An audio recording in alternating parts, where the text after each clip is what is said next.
health and travel at serbisyo publiko. Serbisyo publiko with Dr. Hilda C. Ong.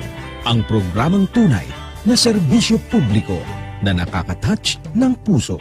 Health and travel at serbisyo publiko. Ang programang tunay na serbisyo publiko na nakaka-touch ng puso.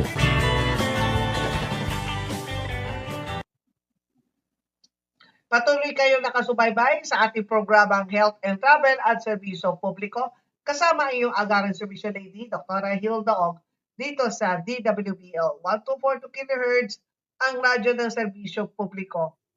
Ang Philippine Standard Time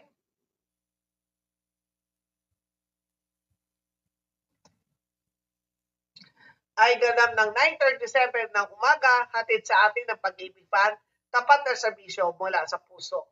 Ang programang Health and Travel at Serbisyo Publiko ay hatid sa atin ng Pag-ibig Fan, tapat na serbisyo mula sa puso. Narito ang balita na dapat ninyong malaman.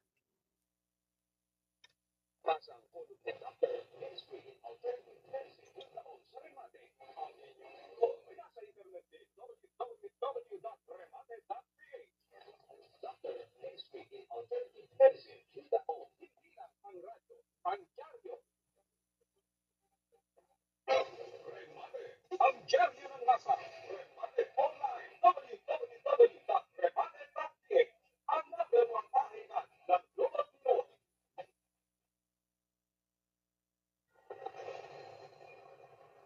Ito ang balita sa pangunguna ni Dr. Hilda C. Ong. Ito ang balita.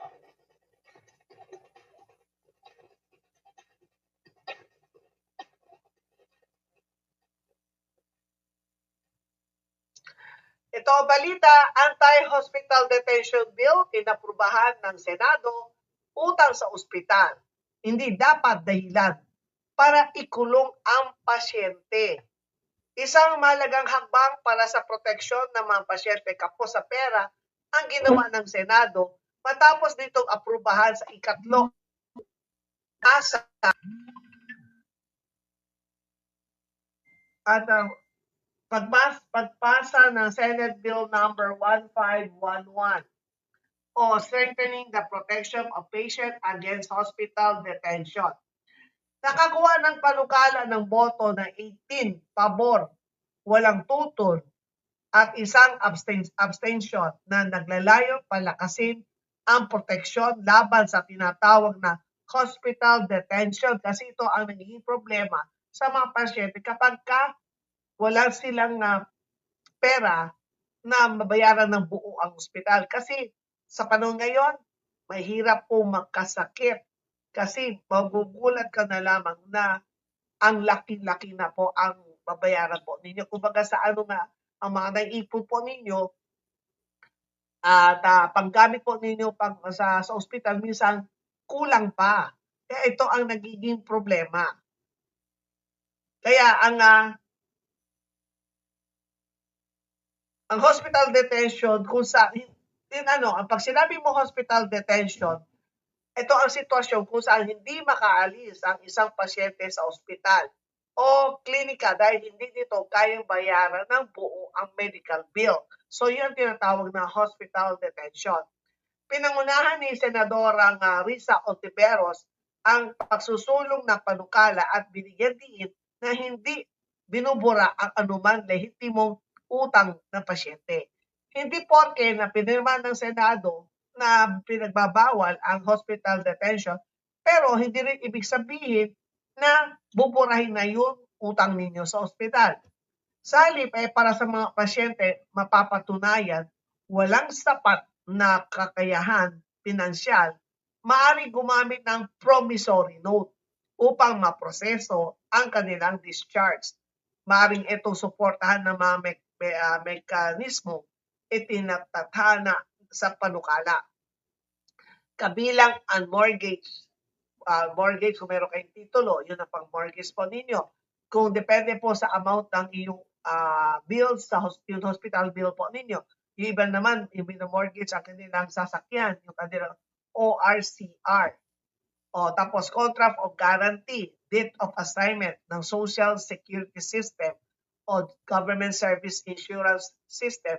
So yung SSS o kaya GSIS o at mga guaranteed letters. Ito po ang kadalasan ng ginagawa. Guaranteed letters mula sa Department of Social Welfare and Development o DSWD at ang Philippine Charity Sweepstakes Office at ang PCSO.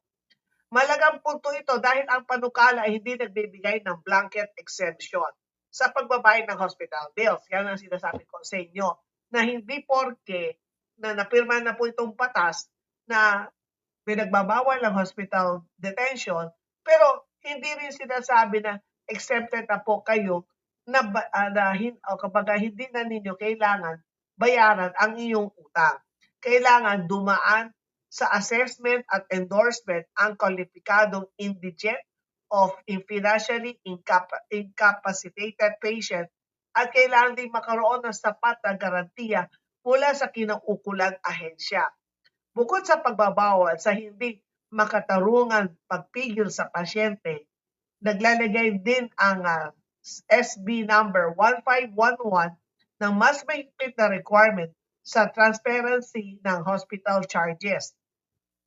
Inatasan ang mga healthcare facility na malinaw na ipaalam sa pasyente, pamilya o guardian ang mga applicable fee, billing policies at tinatayang gastos sa pagpapahospital. Layunin nito bawasan ang mga reklamo hinggil sa hindi inaasahan, nakatago o hindi otorisadong singil. Meron din itinagdang patient grievance and redress mechanism, kabilang ang agarang pag-aksyon sa mga reklamo at malinaw na discharge protocol. Mas mabigat naman ang pananagutan kapag napatunayan ang illegal detention ay resulta ng opisyal na polisiya o utos ng ospital management. Maari patawan ang responsableng mga officers ng 500,000 hanggang 1 million pesos na multa, pakakulong ng 4 hanggang 6 na taon o parehong parusa. Para kay Senator Raffy Tulfo, may karapatan ang mga ospital na maningil ng kanilang serbisyo, ngunit hindi dapat gawing paraan na paninikil o paghihigpit sa kalayaan ng pasyente. Iginiit niya ang pasyente hindi dapat ituring na collateral para lamang mabawi ng hospital ang kanilang sinisingil. Sinabi naman ni Senator Erwin Tulfo na napapanahon ang panukalang dahil may mga nauulat na sitwasyon kung saan maging ang bagong silang na sanggol ay naiiwan sa ospital dahil hindi kayang bayaran ng kanilang mga magulang ang bill. Kasi kapag nanganak ay isang magulang, let's say mother, siyempre meron bill ang mother. Tapos pag ang bata naman nandun na sa nursery room, may separate bill din para sa bata. So, dalawa ang binabayaran. Pero pagdating naman sa PCSO, hindi sila nagbibigay ng guarantee letter kapag ito po ay dahil po sa panganganak. Ang reason, kasi meron daw 9 months na paghahanda. So, alam na ninyo kailan kayo manganganak, dapat pinag-iipunan. Pero, kung nakaroon ng komplikasyon sa panganganak, yun ay pwede.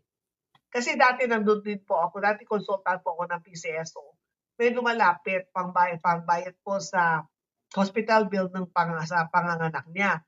Kasi sabi nung social worker, hindi daw nagbibigay si PCSO. Sabi ko, bakit? Ma'am, kasi, di ba pag nag-test sila ng positive, may 9 months sila para i-prepare ang magiging gastusin. At pwede naman kung sakali naman alam nila na hindi nila kaya, meron mga DOH hospital na wala naman silang babayaran. Ang tinutulungan ng PCSO, yun talaga may mga sakit na hindi inaasahan.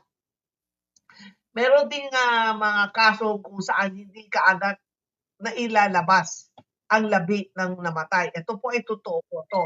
Meron hindi mailabas.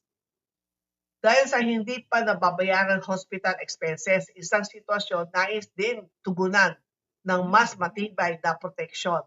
Hindi naman bagong konsepto sa Pilipinas ang pagbabawal sa hospital detention. May bisa na mula pa noong 2007 ang Republic Act number 9439 na tahasang nagbabawal sa pagpigil sa mga pasyente gumaling kung tapat na nag-aasikaso dahil lamang sa hindi pagbabayad ng hospital bill.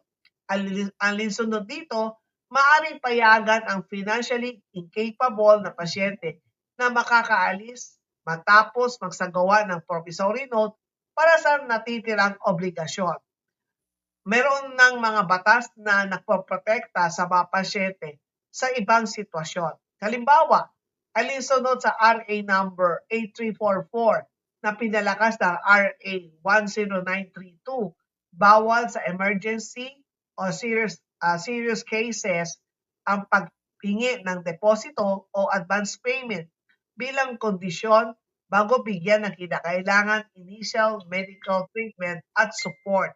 So yun po, pagka po emergency, napasok po sa ER, pinagbabawal na kinakailangan na mag-advance deposit, bawal po yun. Kailangan unahin po ang pag-check ang treatment sa pasyente. Ang bagong panukala kung magiging batas ay naglalayo palakasin at gawing mas malinaw ang umiiral na safeguards, particular sa proseso ng discharge, financial guarantees, billing transparency, complaints at pananagutan ng hospital management. Nilinaw ni Senador Ontiveros na ang anumang kwalipikadong unpaid balance na maaring saklaw ng tax provision ay hindi basta-basta itinuturing na automatikong tax write-off. Una, munang kailangan may bawas ang Philippine Health Insurance Corporation, PhilHealth benefits at iba pang government health assistance bago matukoy ang natitirang kwalipikadong balance ng isang financially incapacitated patient. Kapag po kayo hingi po ng tulong po ng guarantee letter sa DSWD, dapat yung bill na dinagda po ang PhilHealth benefits kung senior citizen, less senior citizen, kung person with disability, dapat deducted na po yung bago po kayo lalapit po sa DSWD. Malaga ito dahil may mga umiiraw na mekanismo ng pamahalaan para tulungan ang mga pamilya na hirapan bayaran ang medical expenses. Kabilang dito ang malasakit centers na itinatag batay sa RA number 11463 upang gawing mas madali para sa indigent at financially incapacitated patient ang pag-access sa medical at financial assistance mula sa iba't ibang ahensya ng pamahalaan. Hindi rin na nangangahulugan ang panukala na mawawala na ang karapatan ng mga ospital na maningil.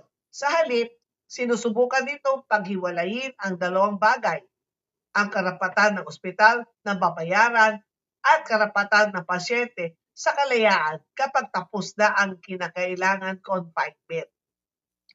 Ang obligasyong pinansyal ay maaari pa ring singilin sa pamamagitan ng legal na pamaraan at naangkop na kasunduan. Ngunit hindi dapat maging dahilan ang kakulangan ng pera upang manatili sa ospital ang isang pasyente pinayagan ng umuwi ng kanyang doktor. Lalong nagiging malaga ang usapin dahil malaking bahagi ng pasanin ng maraming pamilyang Pilipino ay namumula sa out-of-pocket medical expenses o ang gastusing hindi ganap na nasasagot ng PhilHealth, insurance o iba pang assistance. Sa ganitong sitwasyon, maaaring mauwi sa pangungutang, pagbebenta ng ari-arian o paglala ng kahirapan ang isang malubhang karamdaman. Kaya para sa mga taga-suporta ng SB number 1511, ang pangunahing layunin ay hindi ang pagtaka sa utang, kundi ang pagtiyak na ang kawalan ng pera ay hindi magiging katumbas ng pagkawala ng kalayaan at dignidad ng pasyente. Kinilala ni Senate President Sherwin Gatchalian, Senator Joel Villanueva at Senator Bongo ang pangangailangan protektahan ang mga pamilyang dumaranas ng matinding problemang pinansyal dahil sa pagkakasakit. May counterpart measure na rin sa House of Representatives, kabilang ang House Bill number 7442 at 10135 na kapwa naglalayong palakasin ang proteksyon ng mga pasyente laban sa hospital detention. So yun po ay nasa third and final reading na po ang itong batas na to na pinagbabawal ang hospital detention. Pero kinakailangan pa rin na meron pa rin mga legal option na let's say kailangan may mga promissory note and then at yung iba kailangan meron kayong mga collaterals na dapat maibigay sa ospital. Katulad po kung may iba, alam ko humingi ng titulo ng lupa, kung medyo nasa 100 to 200,000 lang ang utang, so mga ORCR ng sasakyan o anuman ang hinihingi ng ospital. Pag once na bayaran na, ito po ay ibabalik muli. Magandang umaga kay Wesley Singh, kay Amelia Chulim, kay Anko. Teka, tingnan po, meron din dito. Kay Jocelyn Saldana, kay Desiree Sabado, at marami. Yun iba, kay James Wang, at kay Jose. Kaya, ito po ang topic po natin. Ito ay magandang balita din po sa mga hindi makalabas, yung sa mga hospital detention. Pero, kahit na meron ganitong batas, pero siguro din naman natin na kapag tayo po ay pumirma, kung kayo po ay pumirma po ng promissory note, ay ilalagay po ninyo kung kailan po ninyong kung kailan ninyo kayang bayaran ang ospital. Kasi kapag lumampas na doon sa period na nakasaad doon sa promissory note, kasi legal po yun makakaroon ng interest naman yun. May interest charges by yun, araw-araw yun. E di, lalaki na naman ang utang po ninyo dahil nga doon na hindi kayo tumupat doon sa usapan. Kaya maraming salamat sa iyong pakikinig at panonood sa ating programa. Nawa ay may napulot kayong kaalaman na maaari ninyo magamit para sa iyong pang-araw-araw na pamumuhay. Ang tamang impormasyon at maagap na aksyon ang susi sa maayos na serbisyo. Kung kayo po ay may katanungan, suhestyon at nais ipaabot na concern, patuloy po kayong makipag-ugnayan sa atin sa pamamagitan ng ating mga official social media accounts. Ako muli si Dr. Hilda Ong. Ang serbisyo ay mabilis, maasahan, at malasakit. At ang Philippine Standard Time ay ganap ng 9:54 ng umaga. Ito po ay inihatid sa ating ng Pag-ibig Fund, tapat na serbisyo mula sa puso. Kaya maraming salamat po muli. Hanggang sa bukas po, makakasama muli po tayo dito sa programang Health and Travel at Serbisyo Publiko. Pagpalain tayo lahat ng ating Panginoon. Bye!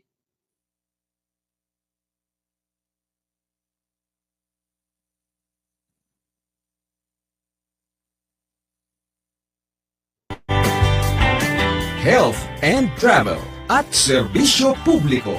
Serbisyo Publiko with Dr. Hilda C. Ong. Ang programang tunay na serbisyo publiko na nakakatouch ng puso. Health and Travel at Serbisyo Publiko. Ang programang tunay na serbisyo publiko na nakakatouch ng puso.